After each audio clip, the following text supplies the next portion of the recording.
Music সব আপনারা যত পারেন বাজান।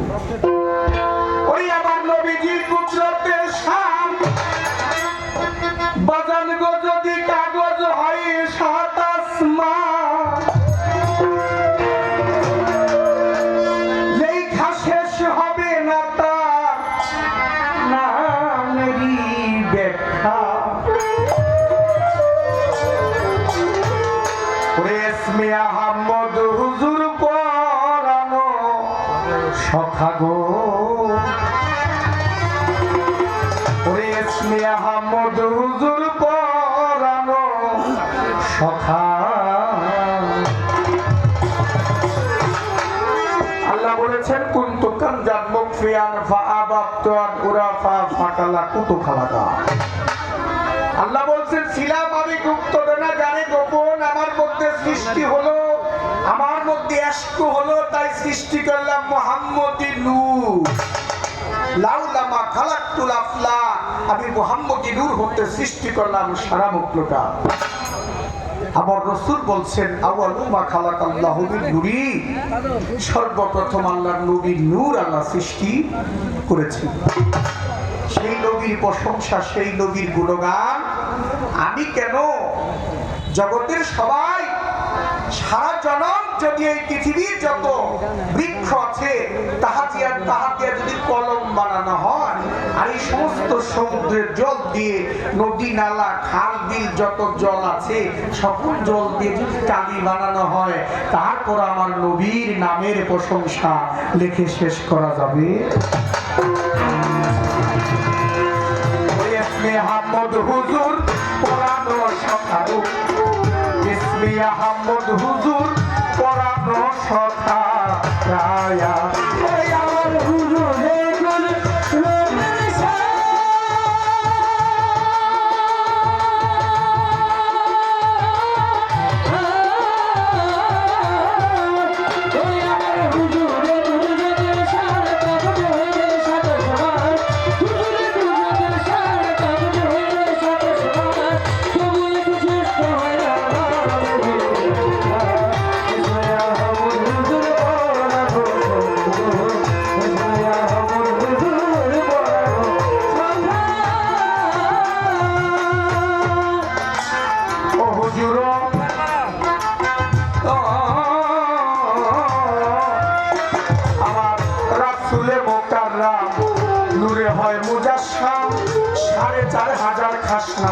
প্রকাশ পুস্তিকা।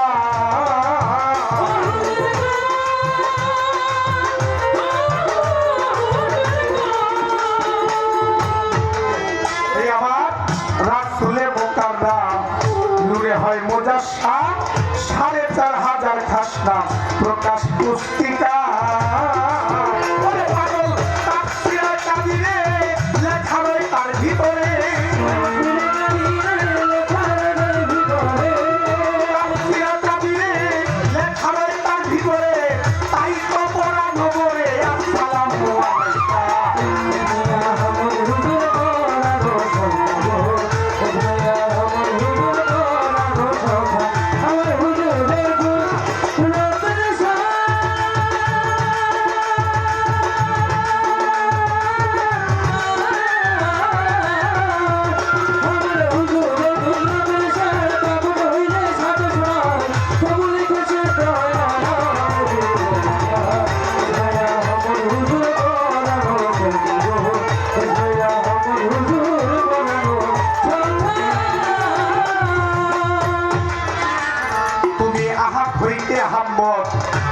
জমিনে মুহাম্মদ সকল ধর্মের হাকিকত তোমার তরিকা।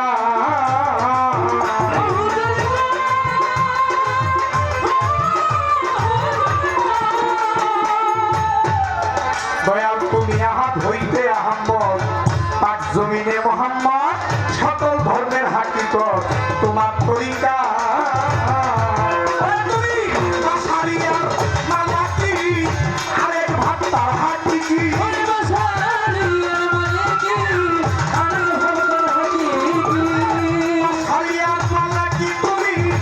আরেক ভাত্তার হাকি কি করুণা বা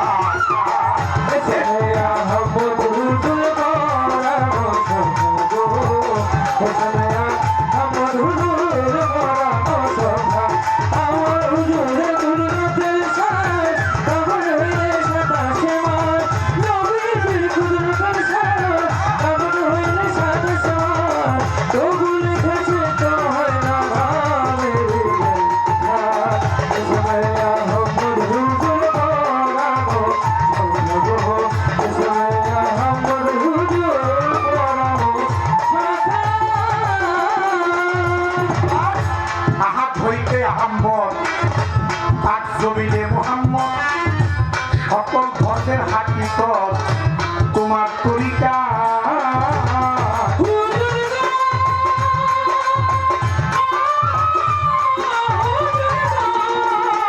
নবী আমার আহাদ হইতে হাম্মদ পাক জমিনে মোহাম্মদ সকল ধর্মের হাকিকত তোমার তরিকা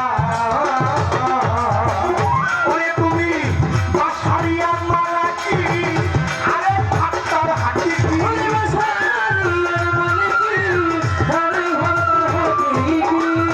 বাসারিয়ার মালা কি রে বাজান আরে ফাত্তার হাকি কি তিন অবস্থায় আছে নবী করুণা পা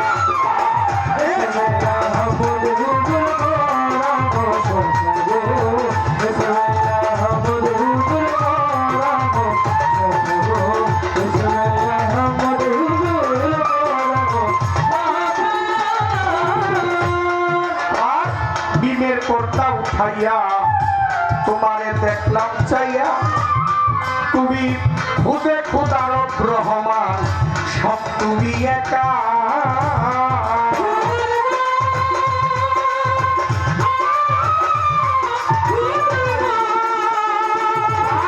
বিমের পর্দা উঠাইয়া তোমারে দেখলাম চাইয়া তুমি খুদে খুদা সব রহমান খুদে খুদার রহমান সব তুমি একা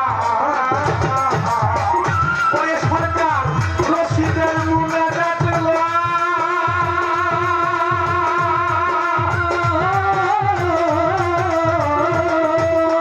ওরে সরকার রশিদের মুনে দেখলা তুমি নিজ গুণে দেখা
পালা দিল আসরের ভিতরে দুই এক কথা বলবো আজকে দলিল অনুসারে নবুয়ত বেলায়েতের পালায় আসরেতে পাই আমিও ধর্মিরাজ দেওয়ানকে দিল নবুয়তের ভাই বেলায়েতের ভাগ দিল চন্দ্রা সরকারকে দুই এক কথা জিজ্ঞেস করবো আসরেতে তাকে আপনারা দয়া করে থাকবেন একটু চুপ তাইলে আমরা দুইজন আজকে গাইতে পারবো যদি বাবা দয়া করে করেন গন্ডগোল করে আমাদের উভয়ের মাঝে হইতে পারে যদি বাবা দয়া করে কেউ করেন গন্ডগোল আমাদের উভয়ের মাঝে হইতে পারে আমি প্রথমবারে জিজ্ঞেস করি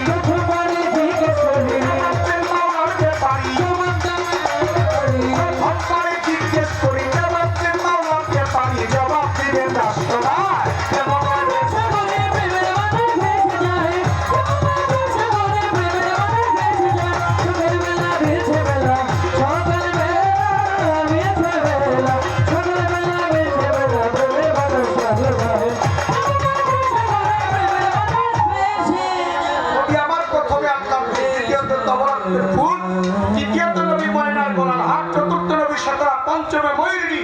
অষ্টমে নবী আদম শফি বৃক্ষের ফুল, সপ্তমে আব্দুল্লাহ তাশাবি, অষ্টমে মা আমিনার গর্ভে, নবমে নবী ধরাতলে পৃথিবীর মধ্যে আসলেন।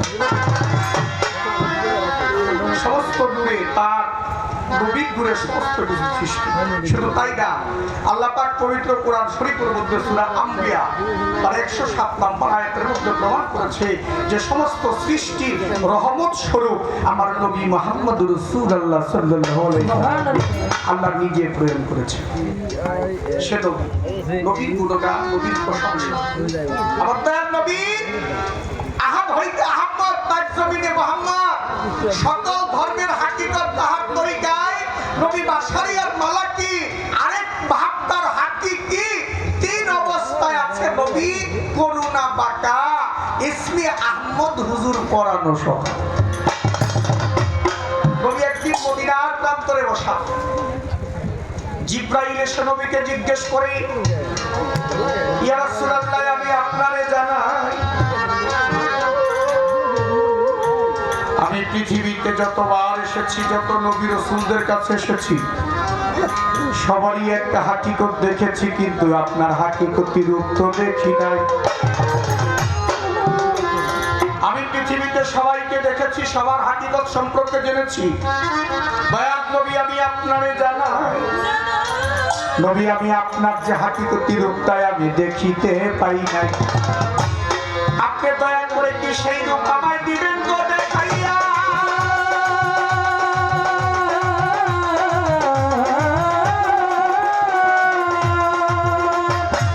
নবী বলে, জিব্রাইল, আমি তোমারে দেই কইয়া, আমার যেই রূপ তুমি দেখতে চাও আমি তোমারে জানাই। আমার আল্লাহর কাছে হুকুম নিয়ে আসো, বলি তোমার চাই। আল্লাহ যদি হুকুম দেয় দেখাইব তোমারে, আমার মালিক যদি হুকুম না দেয় দেখাইতে পারবো না তোমারে। জিব্রাইল কয় আল্লাহর কাছে যাব চলিয়া। জিব্রাইল চলে গেল সে আরশে আজিমে মোবারকে যাইয়া। ৭০,০০০ পর্দা ভেদ করে আমার জিব্রাইল যখন আরশে আজিমে পৌঁছাইল, সেইখানে গিয়া জিব্রাইল একটা পর্দা বাকি তখন ছিল।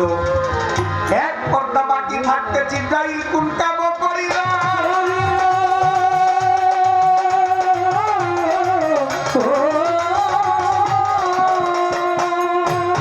আমার আল্লাহ রাব্বুল আলামিনের কাছে প্রার্থনা যে দিল, আমার আল্লাহর কাছে জিব্রাইল প্রার্থনা দিল, মালিক তুমি সর্বশক্তিমান,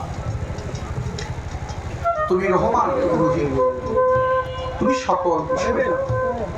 আমি এসেছি, তুমি জানে সৃষ্টি না করলে কিছু সৃষ্টি করতে না। সে তোমার পেয়ারা বন্ধু, তোমার পেয়ারা হাতি, তার একটি হাকিকতি রূপ দেখার জন্য আমি এসেছি। তিনি বলেছে আমার আল্লাহ যদি হুকুম দেয় তাইলে আমি দেখতে পারি। আমি তোমার কাছে হুকুমটা নিতে এসেছি, মালিক তুমি কি আমাকে হুকুমটা দিবি? ভিতর থেকে কে যেন বলতেছে শব্দ করে, আমি তোমাকে হুকুম দিলাম দিয়া।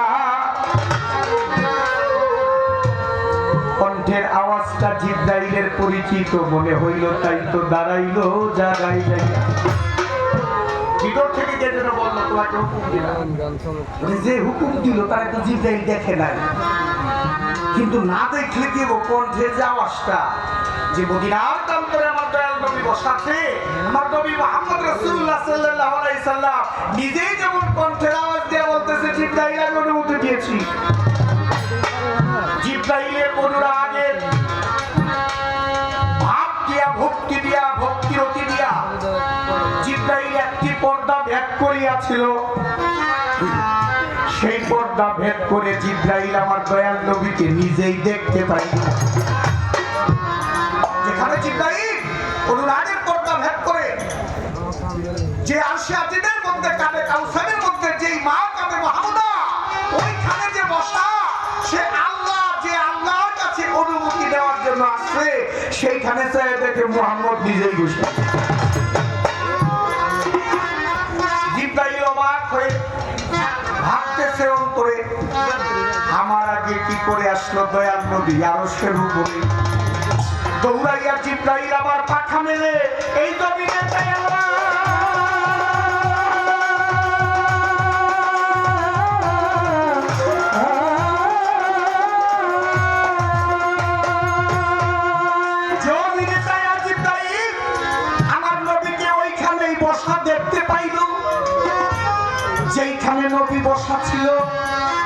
মাথার পাগড়ি মুবারক জমিনেতে রেখে সেইখানেই দয়াল নবী বসা আছে। জিবরাইল দেখতে পাইল তাকে। আমার দয়াল নবী কয়, জিবরাইল তুমি কি অনুমতি নিয়ে আইছো? আমার জিবরাইলকে দয়াল নবী বলে, জিবরাইল তুমি অনুমতি নিয়ে আইছো? জিবরাইল কয়, দয়াল নবী আমার অনুমতি আনার দরকার নাই। কে আল্লাহর কে মুহাম্মদ আমার সিনার বাকি। জিবরাইল বলতেছে, আল্লাহর নবী আমার আর অনুমতির কোনো প্রয়োজন নাই। আমি কোথায় অনুমতি আনতে যাব? যে আমারে পাঠাইছে ওইখানে দিয়েই বলেছি। যে পাঠাইলো আল্লাহর কাছে অনুমতি আনতে, ওইখানে গিয়ে দেখি ওই মুহাম্মদ সাল্লাল্লাহু আলাইহি ওয়াসাল্লাম বলে রয়েছে। আবার ওইখানটা আইছে, এইখানেও নবী, তাই এনও নবী, হ্যাঁ নবী, আর অনুমতি দরকার থাকি আমার। আর হাকিকতের রূপ আমার দেখতে হবে না, আমার দেখা হয়ে গেছে। আল্লাহর নবীকে যার চিনা বাকি না। সেই নবীর গুণগান, সেই নবীর জীবনী, সেই নবীর তত্ত্ব কথা বলতে পারি না বাবা, বেয়াদবি মাফ করবেন। এক শ্রেণীর লোকের আছে আমার নবীকে ছোট চোখে দেখে, আমার নবীকে সাধারণ মানুষ মনে করে, বলে নবী কি সাত মরে গেছে, সে পার করবো কি করে? সে কি করে পার করবে? তার কি ক্ষমতা আছে পার করা? যারা বলে তারা আমার নবীকে চিনে না। তারা যদি নবীকে চিনতো তারা এই কথা কখনো বলতো না। আমি তাদেরকে অনুরোধ করে বলবো, আমার আল্লাহর কাছে বলবো, আল্লাহ যেন তাদেরকে হেদায়েত দেন, তারা যেন আমার নবীর প্রতি, নবীর আহলে বায়াতের প্রতি প্রেম আনে। এবার আমি একটি প্রশ্ন করি চন্দ্রা সরকারের কাছে, আশা করি জবাব দিবেন তিনি। স্টেজের মাঝে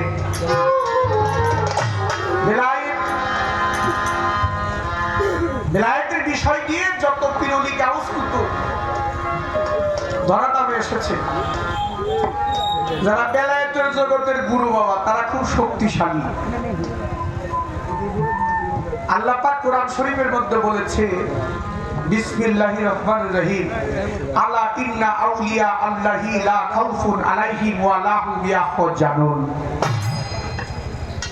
আল্লাহ বলছে যে আমার ওলিদের কোনো ভয় নাই, আমার ওলিরা কোনো চিন্তিত না, আমার ওলিরা কোনো পেরেশানি না। এই বেলায়েতের জগতের ওলি যারা, তাদেরকে গুরু বলে, তাদেরকে গোসাই বলে, তাদেরকে মুর্শিদ বলে। বাবা কোরআন শরীফের মধ্যে মুর্শিদ শব্দ আছে, অনেকে বলে মুর্শিদ শব্দ নাই। কোরআন শরীফের মধ্যে মুর্শিদ শব্দ আছে। কোরআনের মধ্যে বলেছে, ওয়ামাই ইউদিলিল ফালান তাজিদা লাহু ওয়ালিয়া মুর্শিদা। মুর্শিদ শব্দের অর্থ পথ প্রদর্শক, গুরু শব্দের অর্থ তো পথ প্রদর্শক। আমার একটু জানার বিষয়, বেলায়েতের জগতে এমন একজন গুরু, শক্তিশালী একজন গুরু পথ হারায় ফেলাইছে। এমন একজন শক্তিশালী গুরু পথ হারায় ফেলাইছে, কিন্তু তার এক ভক্তে গুরুকে পথ দেখাই দিয়েছে। আমার একটু জানার বিষয়, গুরু তো কখনো, গুরু শব্দের অর্থই তো পথ প্রদর্শক, যিনি পথ দেখান তিনি তো গুরু। তাহলে গুরুরা তো অন্য কেউ পথ দেখাইতে পারে না, তাহলে গুরু পথ হারায় কি করে? আপনি বলবেন দয়া করে, কোন গুরুকে কোন ভক্তে পথ দেখাই দিন? গুরুটার নাম কি আর ভক্তটার নাম কি? কিসের কারণে গুরু পথ হারাইল? গুরু তো কোনো শক্তিশালী ছাড়া গুরু হইতে পারে না। তাহলে গুরুর পথ দেখাই দিল ভক্তে, সেই গুরুটার নাম কি আর ভক্তটার নাম কি? কোন পথ দেখাইল, কারণটা কি রহস্য রাখে।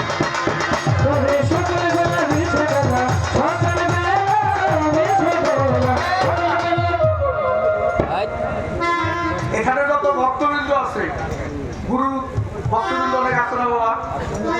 এই যে জি আছে, তার বহু ভক্তবৃন্দ আছে না? আপাতত দৃষ্টি তার আশেখান আছে না? তাহলে সবারই তো দরকার নাকি? এখানে প্রত্যেকটা মানুষের মা আছে, বাবা আছে।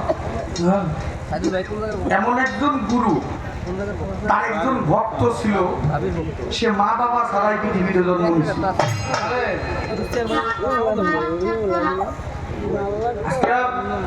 আমি জিজ্ঞাসা করলাম, চন্দ্রা সরকারকে থেকে জিজ্ঞেস করতেছি, মা বাবা ছাড়া যেই ভক্তটা জন্ম নিছে, ওই ভক্তটার নাম কি আর গুরুটার নাম কি?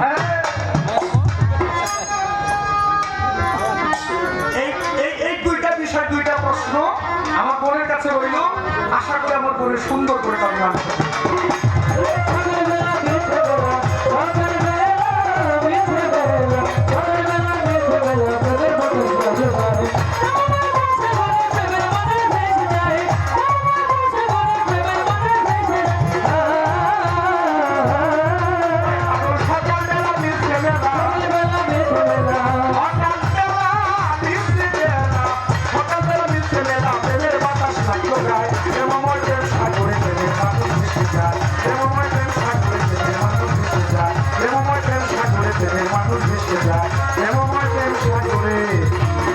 মানুষ ভেসে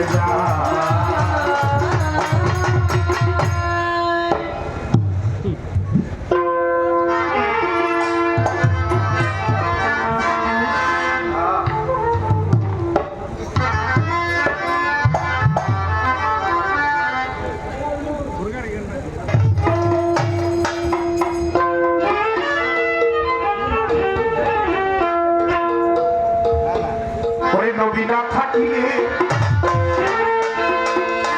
কি জগতে নবী আমার না থাকিলে, নবী না থাকিলে কি জগতে আধারে ডুবিত জমি। হায়াতুল মুরসালিন হবে যাবি, আমার বলছে রাব্বুল পাক আলামি। হায়াতুল মুরসালিন নবী না থাকিলে কি জগতে না থাকিলে কি জগতে আধারে ডুবিত জমি। হায়াতুল মুরসালিন হবে যাবি, বলছে রাব্বুল পাক আলামি।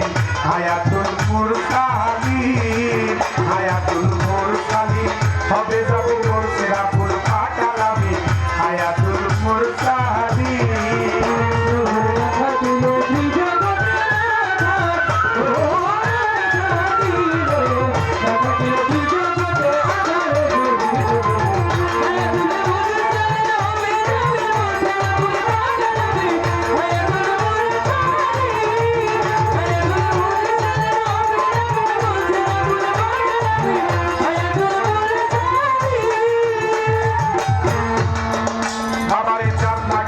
খুদে খোদায় বানাইলো আসমান জমি।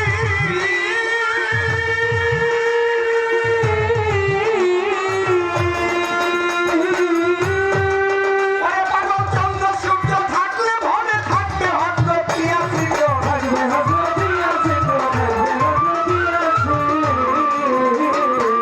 চাঁদ লাগিয়া খুদে খোদায় বানাইলো আসমান জমি।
নিজে খোদার হয় বাতি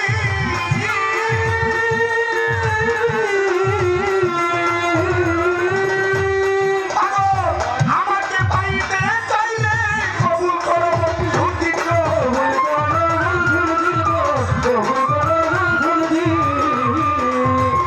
জগতে নবী দর্শন হইলে বলে মুর্শিদ আজি যে উপায় আল্লাহ মিলে নবীর দর্শন হইলে বলে মুর্শিদ আজি যে উপায় আল্লাহ মিলে নবী দর্শন হইলে বলে মুর্শিদ আজি যে উপায় আল্লাহ মিলে খেলা খেলেছে প্রেমে কি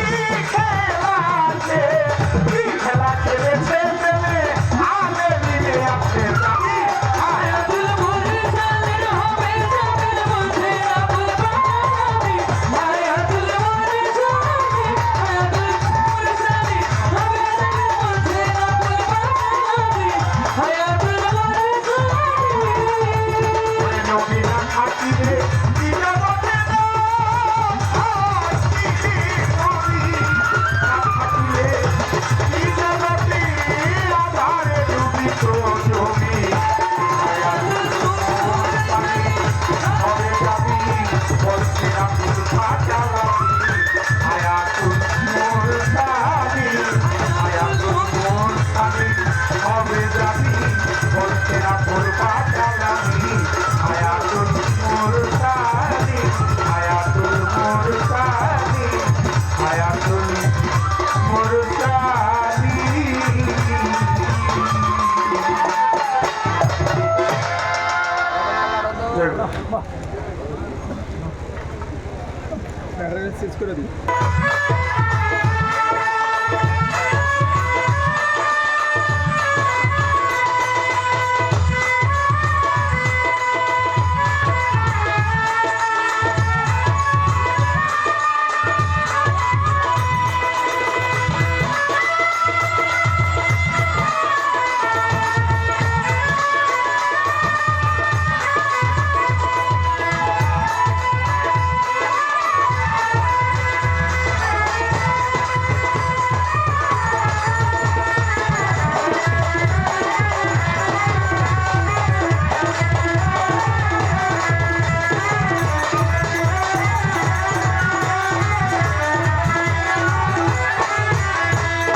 খুব সুন্দর দুটি পালা আজকে নির্ধারিত করে দেওয়া হয়েছে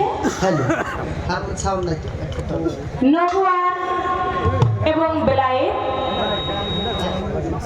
নবুয়াতের ভূমিকায় রেখেছেন মিরাজ দেওয়ানকে, বেলায়েতের ভূমিকায় রেখেছেন আমি চন্দ্রা আমাকে। নবুয়াতের পালা থেকে দাঁড়িয়ে সুন্দর গান করলেন হুজুরের কুদরতের শান যদি কাগজ হয় সাত আসমান তবুও লেখা শেষ করা যায় না নামের ব্যাখ্যা ইসমে আহমদ নবী পড়ানো সখা। চমৎকার গান। দাঁড়িয়ে প্রশ্ন করেছেন দুটি যে কোন আল্লাহর ওলি তিনি মা বাবা ছাড়াই একজন ভক্ত এই পৃথিবীতে জন্ম নিয়েছে, সেই ভক্তের নাম কি? এবং একজন গুরু পথ হারিয়ে ফেলেছে, ভক্ত তাকে পথ দেখিয়ে দিয়েছে। পথ হারিয়েছেন কোন গুরু, কোন ভক্ত পথ দেখিয়ে দিলেন? জবাব করব তার আগে আমার বেলায়েতের পালা অনুযায়ী আমি একটি গান রাখি, তারপরে আমি প্রশ্নের জবাব দেওয়ার চেষ্টা করবো ইনশাআল্লাহ।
নিয়েছেন তিনি ছিল কে?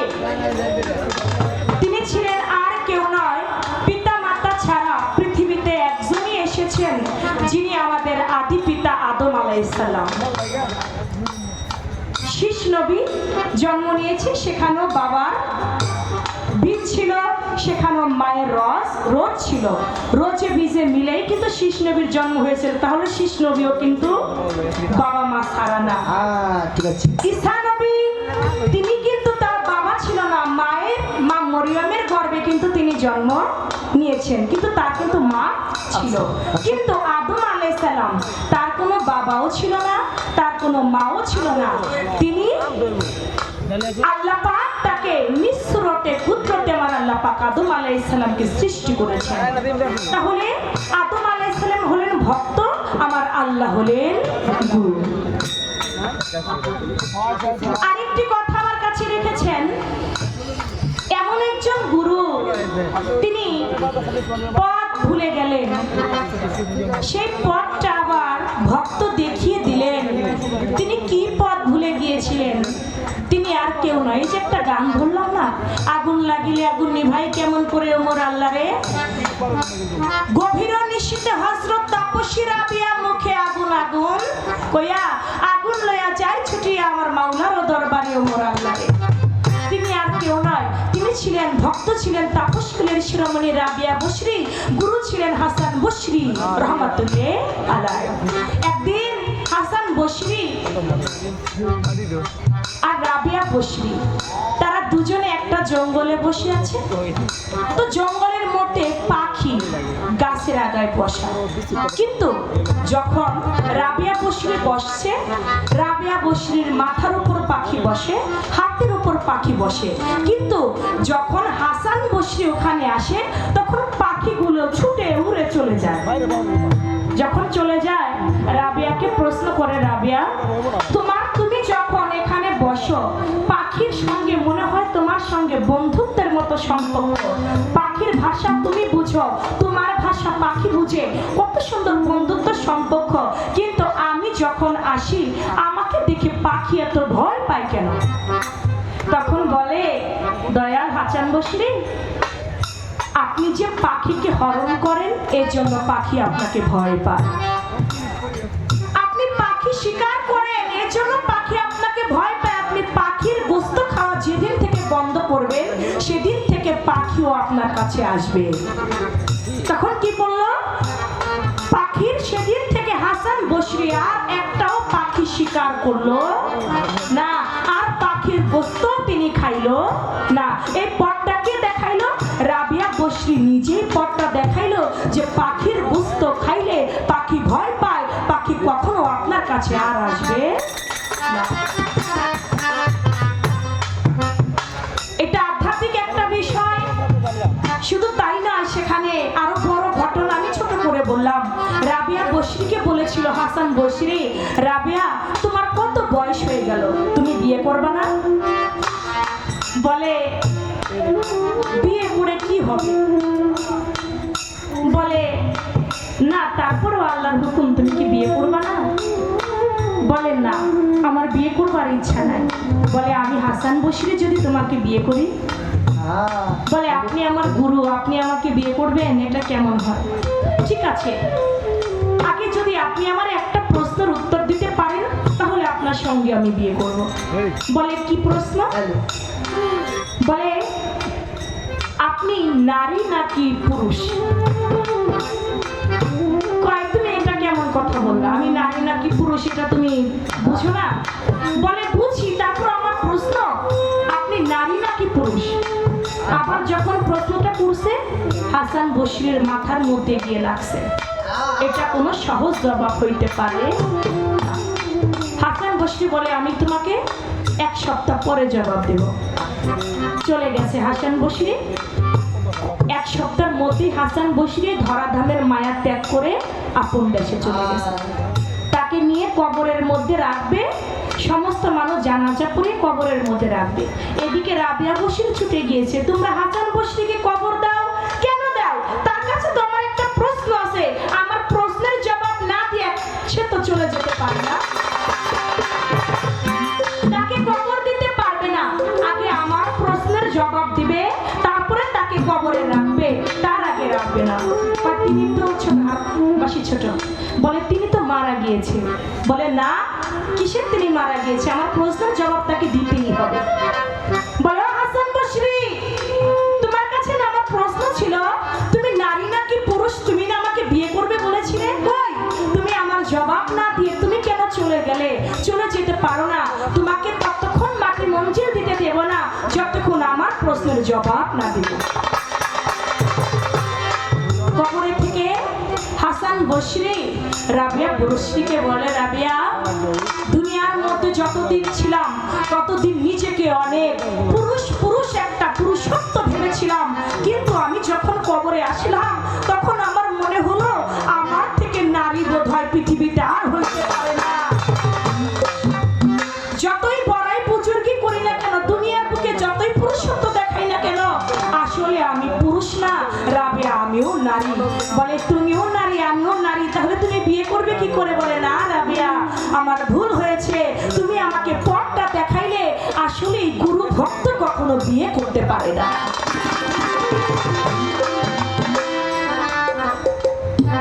সেই রাবিয়া বসরি এবং হাসান বসরির এই ঘটনাটা আমি সুন্দর প্রশ্ন করেছেন ভাই আমাকে, আমি জবাব দেওয়ার চেষ্টা করি।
বলে থাকি, কিন্তু আজকে কিন্তু প্রথমের গান ধরি নাই, গান কিন্তু দুই স্টেশনে গান ধরছি।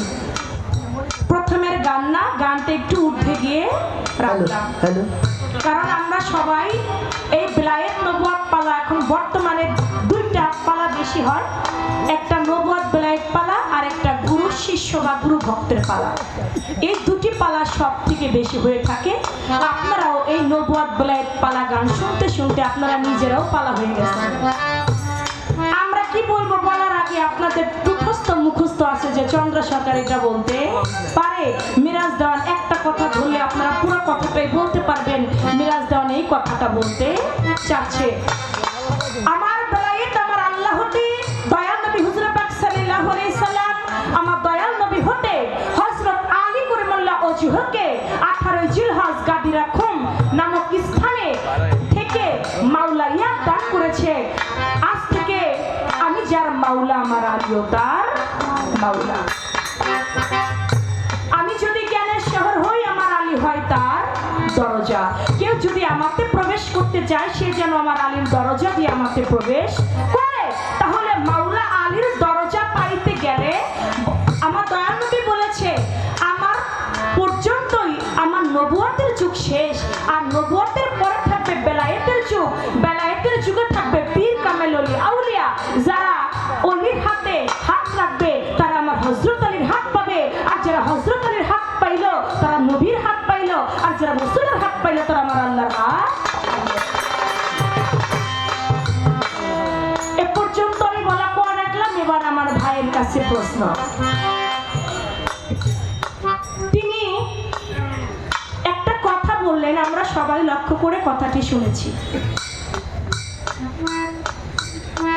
হাকিকতি রূপ জিবরাইল আলাইহিস সালাম আমার দয়াল নবীর দেখল। 69 পর্দা ভেদ করলেন, তাতে কথা বললেন, সেখানে আমার দয়াল নবীর কণ্ঠস্বর সেখানেও পাইলেন, ওইখানেও দয়াল নবী, দুনিয়ার মধ্যেও দয়াল নবী। তাহলে ওইখানেও নবী, এইখানেও তিনি নবী। আচ্ছা, আমার এখানে একটু পেশ লাগছে ভাই। দয়াল নবী যদি সৃষ্টির জিবরাইল কথা বলতে গেল আল্লাহর সাথে, কথা শুনে আসলো দয়াল নবী, তার মানে ওখানে আল্লাহ নাই, ওখানে নবী আল্লাহ। তাহলে নবীর সঙ্গে কথা বলেছে, দুনিয়ার বুকেও সে, ওইখানেও সে, এখানেও সে। আপনার কাছে আমার জানবার থাকবে, 40 বছর বয়স যখন আমার দয়াল নবীর হইল, তিনি পবিত্র কুরআন নাজিল হইল আমার দয়াল নবীর উপর। হীরা পর্বত গুহার মধ্যে তিনি 15 বছর পর্যন্ত ধ্যান সাধনা করলেন, যেটাকে বলা হয় বেলায়েতের সাধনা। ওই বেলায়েতের সাধনা করে আল্লাহ পাক খুশি হইলেন, খুশি হয়ে দয়াল নবীর উপর আল কোরআন নাজিল করলেন। সুবহানাল্লাহ। দয়াল নবীর উপর আল কোরআন নাজিল করলেন। জিবরাইল এসে হীরা পর্বতের পাহাড়ে আমার দয়াল নবীকে বললেন, হে রাসূল, আপনি পড়ুন। তখন পড়তে বলে সূরা আলাকের 5টি আয়াত নিয়ে আসলেন। ইকরা বিসমি রাব্বিকাল্লাযী খালাক, খালাকাল ইনসানা মিন আলাক। পড়তে বলে আমার রাসূল বলে, আমি উম্মি, আমি পড়তে জানি না। আমার দয়াল নবী বলল, আমি উম্মি, আমি পড়তে জানি না। তখন জিবরাইল কি করলো? সিনার মধ্যে চাপ দিল। চাপ দেওয়ার সঙ্গে সঙ্গে আমার দয়াল নবীকে সেদিন ওই আয়াতগুলা শিক্ষা দিল। আচ্ছা, আমার দয়াল নবী পড়তে পারে না, যেই নবী না হইলে দুনিয়ায় কোনো কিছু হইতো না, যে না হইলে কুরআন নাজিল হইতো না। সৃষ্টির মূলে যে, দুনিয়াতেও সে। আল্লাহ দেখতে চায় জিবরাইল ওইখানে গিয়ে দয়াল নবীরই দেখে, আবার দুনিয়ার বুকে তাকিয়ে দেখে। তাহলে এত কিছু যদি সে হয়, সে পড়তে পারে না, এই কথাটি কতটা সত্যি? সে যে বলল আমি লেখাপড়া জানি না, আমি পড়তে পারি না, আসলে এই কথাটা কতটুকু সত্যি? আসলে কি তিনি পড়তে জানেন না? যিনি না হইলে কিছু হইতো না, যার জন্য দুনিয়া পেয়েছি, সে পড়তে পারে না, এই বিষয়টা আপনি কি আমার দয়াল নবী কি আসলে নিরক্ষর ছিল কি ছিল না? এটা আপনার কাছ থেকে হাকিকতটা জেনে নেব। এটা আপনার কথা থেকে কথা রইল আমার। এবার আসলে একটা প্রশ্ন, আমরা সবাই জানি আমার দয়াল নবী উহুদের যুদ্ধে মায়ের খেয়ে দন্ত মোবারক শহীদ হয়েছে, জানি না? আমরা জানি, অনেকেই জানি। আমার আপনার কাছে প্রশ্ন থাকবে, একজন লোককে বলে আমার দয়াল নবী উহুদের যুদ্ধে তিনি শহীদ হয়ে গেছে, তোমরা কার জন্য যুদ্ধ করবা? যার জন্য যুদ্ধ করতে আসছো সেই তো নাই, তাহলে যুদ্ধ করবা কার জন্য? যুদ্ধ করার দরকার নাই, তোমরা যার যার মতো বাড়ি চলে যাও। অনেক লোক পিছু হেঁটে চলে যাচ্ছে। আর একজন লোক এসে বলে, তোমরা আর এক কদম যাইবা না, আমার দয়াল নবী মারা যায় না, তোমরা যুদ্ধ শুরু করো। আবার তারা যুদ্ধ শুরু করলো। আপনি বলবেন আমার দয়াল নবীর মতো চেহারা ছিল একজন ব্যক্তির, ওই ব্যক্তিটা উহুদের যুদ্ধে মারা গিয়েছিল। আপনি বলবেন আমার হুজুরের মতো চেহারা ছিল কার? তার নাম ছিল কি? তিনি ওই যুদ্ধে মারা গেলেন। একজন ব্যক্তি বলল আমার দয়াল নবী মারা গেছে, যে বলল মারা গেছে তিনি ছিল কে? তার নাম ছিল কি? আরেকজন বলল আমার হুজুর মারা যায় নাই, তিনি ছিল কে? যে বলল আমার রাসূল মারা যায় না, তিনি ছিল কে? এই বিষয়টা কি ছিল?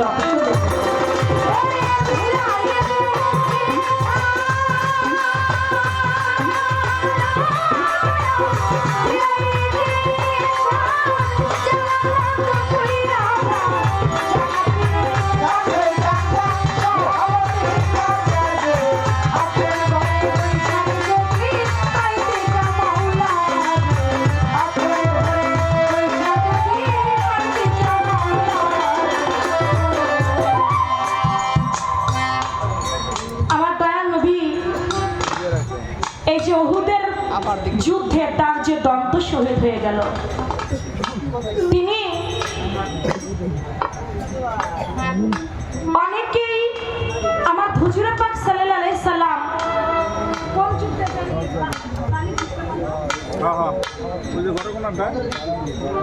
বদরের যুদ্ধের সময় আমার দয়াল নবী যখন যুদ্ধ করবে, যখন দয়াল নবীর সঙ্গে যুদ্ধ করতে আসে আমার হুজুর, তখন এক মুষ্ঠ বালু নিলেন।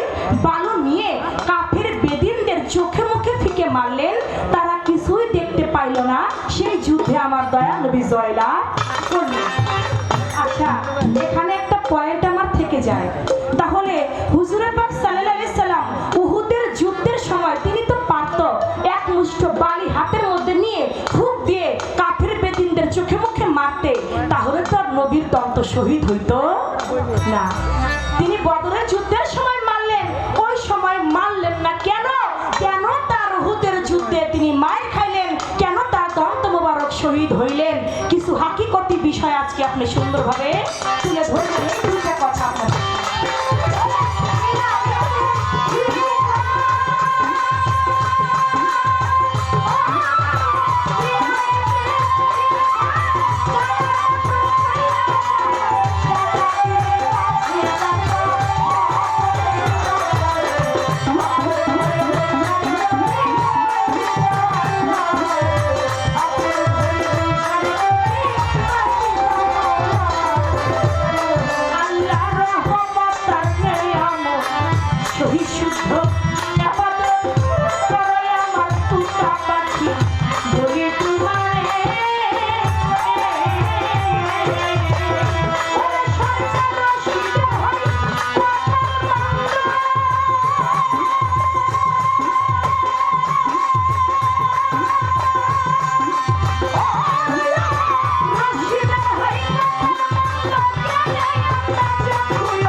একটা পালার গান